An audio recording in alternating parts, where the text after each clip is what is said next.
How do you check someone? Hi, this is Pamela Barrett, your boundaries coach, and I'm going to give you a couple tips on what to do when someone makes a comment to you that is perceived as derogatory. I say perceived because it may not be the way that it was meant. It may not have come out the way that that person wanted it to come out. Nevertheless, it was perceived as something that was derogatory.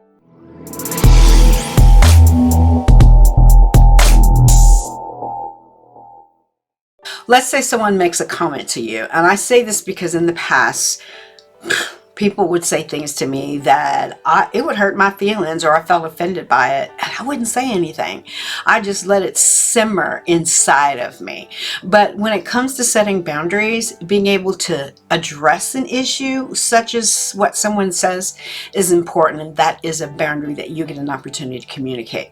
Now, most people will not address someone when they make a derogatory comment. They'll just keep it in, but it's so much better when you're able to address it. And I say, how do you check someone?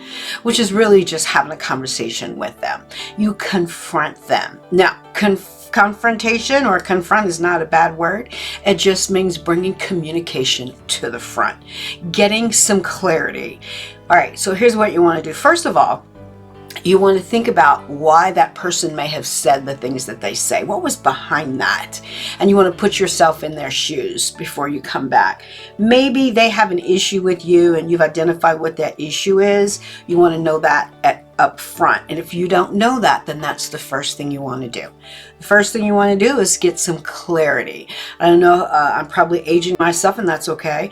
But do you remember the series Columbo? You know, the private investigator that wore that trench coat, right? He would always ask questions. The questioning that he did allowed him to take the person he was asking questions to down a path, let's say completing breadcrumbs, answering breadcrumbs, so that he could get to a result. Same thing when someone is saying something to you that offends you and you want to correct them. You want to find out where they're coming from, so you ask questions. So for example, I'm not sure what you meant by that comment. Can you clarify that for me? And allow them the time to clarify. Here, you're not coming back with, I didn't like that comment, because it may be perceived differently based on what they intended to say and what you heard. So you want to ask the question like Columbo, I'm not really sure what you mean by that. Can you clarify that for me? Instead of just saying, can you say it again? Or I didn't hear you.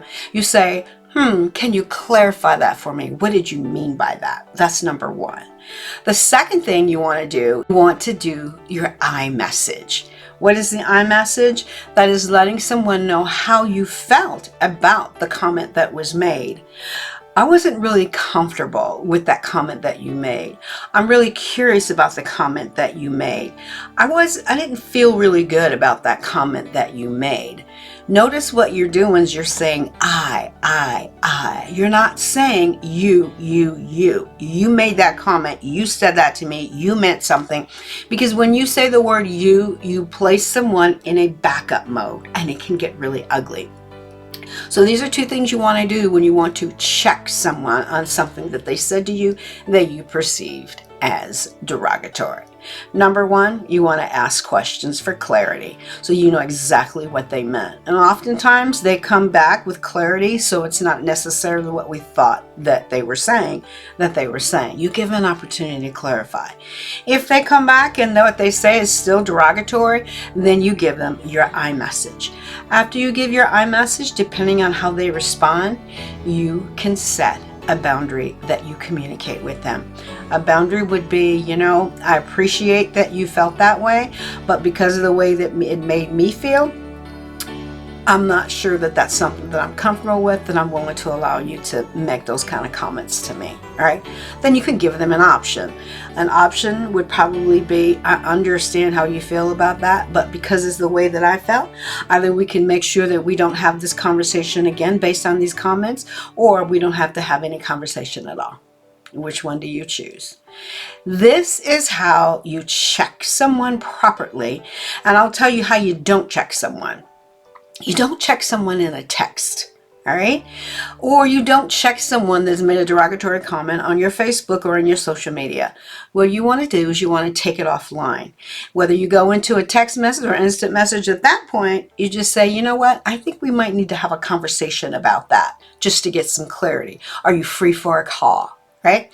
It's so important when you check someone that you do it one-on-one and that you do it via voice, because text can be misconstrued and make it even worse than it was in the beginning. I had a situation where someone made an offensive comment to me on social media. I then went and did an instant message with that person and said we needed to talk. That person did not respond. So what did I do? I then called that person. That person didn't even have the courage to pick up the phone, but that's okay. I needed to have a voice to make it clear. And I let that person know that I was calling them about the comment that they had made, and that in the future, this is what would happen if they made that kind of comment, and I appreciate if they wouldn't do it anymore. So you see, I gave them an opportunity to hear me. I gave them an opportunity to respond. They didn't have the courage to do it. So guess what? I set my boundary right there on that voicemail. So much better than doing it through a text. Now you see what it means to put them in check. It's not letting your emotions take control. It's not getting defensive, and it's not, what do they say, clap back. It's not that. It's merely putting someone in check and letting them know what you do and what you do not accept, what you will and you will not tolerate. That's a boundary. All right. Any questions, please feel free to give me a call or shoot me an instant message or a text, and we can definitely talk about it, because this is something that's so important that people don't typically do, because they're afraid of the backlash or the drama or the confrontation that will occur. If you know how to have the conversation, then that eliminates any of the conflict that can arise as a result. All right. This is Pamela Barrett, your boundaries coach. And until next time, let's talk boundaries, shall we?